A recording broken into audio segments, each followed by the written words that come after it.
এক গ্রামে এক গরিব জেলে বাস করত। সে জেলেটি প্রতিদিন নদী থেকে মাছ ধরত আর বিকালে তা বাজারে নিয়ে বিক্রি করে দিত। প্রতিদিনের মতো জেলেটি আজও বের হয়েছে মাছ মারার জন্য। সেজন্য সে জঙ্গলের পথে রওনা দেয় নদীর কাছে। সে এভাবে কিছুক্ষণ হাঁটতেই এসে পৌঁছে যায় নদীর কাছে। নদীর কাছে এসে সে ভারী অবাক হয়ে যায়। সে দেখতে পায় নদীতে অনেকগুলি মাছ খেলা করছে। তাই সে বলে, আজকে মনে হচ্ছে আমার ভাগ্যটাই অনেক ভালো। আজ দেখতে পাচ্ছি যে নদীতে অনেক মাছ। আজকে মনে হয় অনেক মাছ নিতে পারবো। দেখি তো কত মাছ নিতে পারি। তারপর সে মাছ ধরা শুরু করলো। এভাবে সে একটা দুটা করে অনেকগুলি মাছ ধরলো। এভাবে তার মাছ ধরা শেষ হলেই সে রওনা দেয় বাজারের পথে।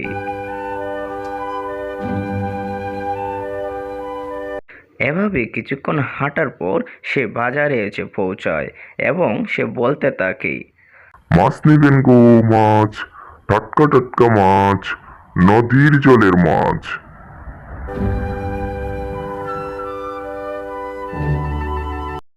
এভাবেই সে তার জীবন দিনকাল কাটাতে থাকে।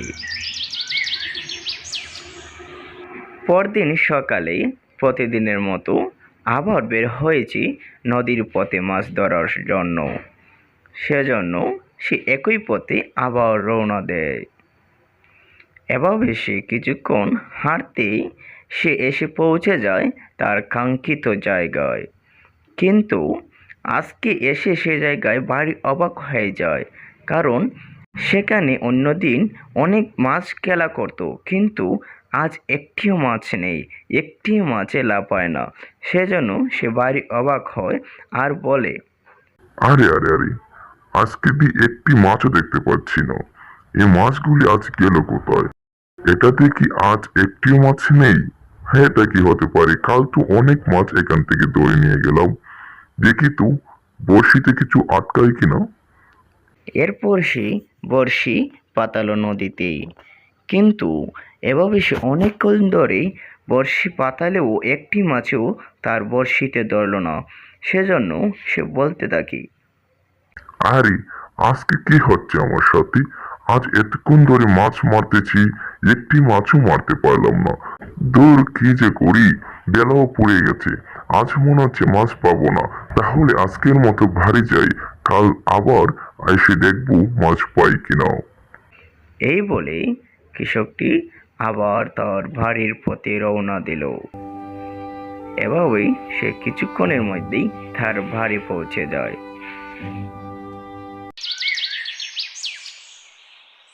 পরদিন জেলেটি খুব ভোরেই রওনা দেয় তার বাড়ি থেকে। এভাবে সে কিছুক্ষণ হাঁটতেই সে এসে পৌঁছে যায় নদীটির কাছে। নদীটির কাছে এসে সে হতভম্ব ও অনেক ভয় পেয়ে যায়। সে তার চোখের সামনে দেখতে পাইছে একটি কালো কি যেন নদীর সব মাছ খেয়ে ফেলতেছে। সেটা দেখে সে ভয়ে ভয়ে কাঁপতে কাঁপতে বলল, এই যে, এখানে কে তুমি? আমি হলাম সাতচন্ডী, যে এই নদীর মাছ রাত্রে এসে খেয়ে যায় আর সকালে চলে যায়। তুই কে রে বাজা? তুই এখানে এসেছ? যা, এখান থেকে চলে যা, নয়তো তোকে মেরে ফেলবো। আমাকে মাছ খেতে দে, এ নদী আমার। যা, আমাকে মাছ খেতে দে, আর আসবি না এখানে। ওরে বাবা রে, ভূত, ভূত, পালাই, আমি পালাই, ভূত।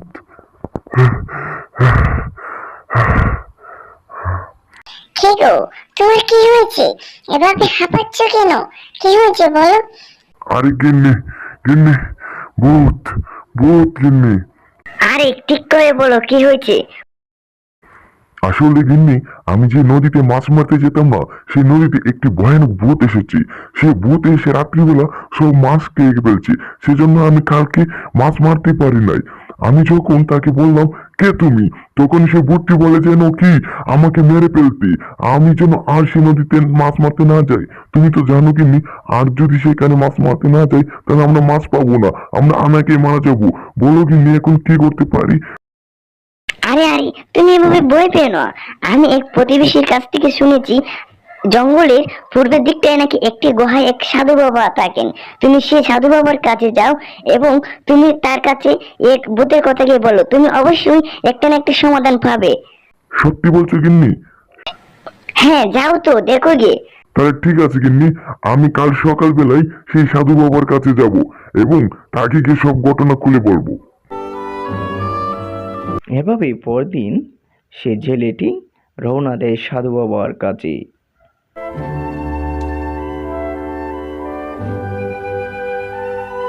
সে কিছু সময় যেতেই জঙ্গলটি পেরিয়ে সেই গুহাটি দেখতে পায় এবং সঙ্গে সঙ্গেই সেই গুহাটির ভিতরে ঢুকে পড়ে। সে গুহাটির ভিতর ঢুকে গিয়ে দেখতে পায় যে একজন সাধু বাবা যজ্ঞ করছেন। স্বাহা, স্বাহা, স্বাহা, গজনম স্বাহা, স্বাহা, স্বাহা। কিছুক্ষণ পর সাধু বাবাটি উঠে দাঁড়ান এবং তার কাছে এসে বলেন, কি রে বাচ্চা, তুই কি এই গুহার ভিতরে এসেছিস? কোনো সমস্যায় পড়েছিস নাকি? তাহলে বল, এই গুহায় তো কোনো সমস্যা ছাড়া কেউ আসে না। কি সমস্যা তা আমাকে খুলে বল। আসলে সাধু বাবা, তারপর জেলেটি সাধু বাবাকে তার সব ঘটনাটি খুলে বলে। তা শুনে সাধু বাবাটি বলেন, ওহো, এই ব্যাপার। আমি আরো আগেই শুনেছি যে এই জঙ্গলে একটি পেত্নী এসেছে। ঠিক আছে, তুই যখন এসেছিস আমার কাছে, তখন আমি তোকে একটা মন্ত্র বলে দিই। তাহলে তুই এই মন্ত্র দিয়ে এই পেত্নীকে মারতে পারবি। আয় আমার কাছে আয়, আমি তোর কানে কানে একটি মন্ত্র বলে দিই। তারপর সাধু বাবা সেই জেলেটির কানে কানে একটি মন্ত্র বলে দেন। এই নে, এই কথাটি তুই সেই পেত্নীর কাছে গিয়ে বলবি, সঙ্গে সঙ্গে আগুন ধরে যাবে এবং সেই আগুনে পুড়েই সেই পেত্নী মারা যাবে। কিন্তু তোকে ভয় পেলে হবে না, সাহস মুখে রাখতে হবে।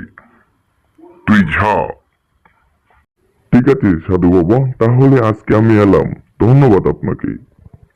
এই বলেই জেলেটি সেই গুহা থেকে বেরিয়ে রওনা দিল সেই নদীর পথে। সে কিছুক্ষণের মধ্যেই সে নদীতে চলে আসলো। সে নদীতে এসে দেখতে পায় যে সে শাকচুন্নিটি এখনো মাছ খাচ্ছে। সে শাকচুন্নিটি মাছ খেতে খেতে হঠাৎ জেলেটির দিকে নজর পড়ল। তা দেখে সে শাকচুন্নিটি বলল, কে রে, তুই আবার এসেছিস এখানে? তোকে না আগে না বলেছিলাম, তোকে আসতে না বারণ করলাম, তুই আবার এসেছিস কেন? তাহলে তুই মরতে এসেছিস? তাহলে আজকে আমি তোকেও এই মাছেদের সঙ্গে খাবো। এই পেত্নী থাম, আজকে আমি মরতে আসিনি, আজকে আমি তোকে মারতে এসেছি এবং এই জঙ্গল থেকে তোকে দূর করতে এসেছি। কি বললি? তুই আমাকে মারবি? তাহলে এই দেখ, ইয়া!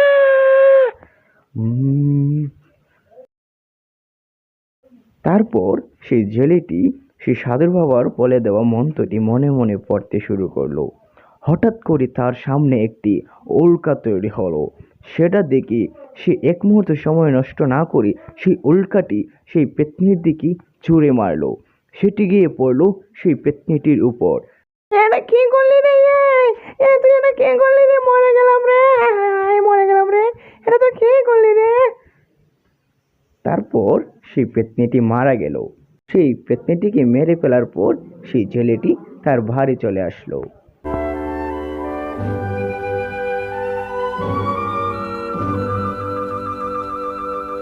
বন্ধুরা, এরকম মজার মজার ভিডিও পেতে পিআরবি বিজয় চ্যানেলটি সাবস্ক্রাইব করে রাখুন এবং এই ভিডিওটি যদি ভালো লাগে থাকে তাহলে একটি লাইক করে দিন।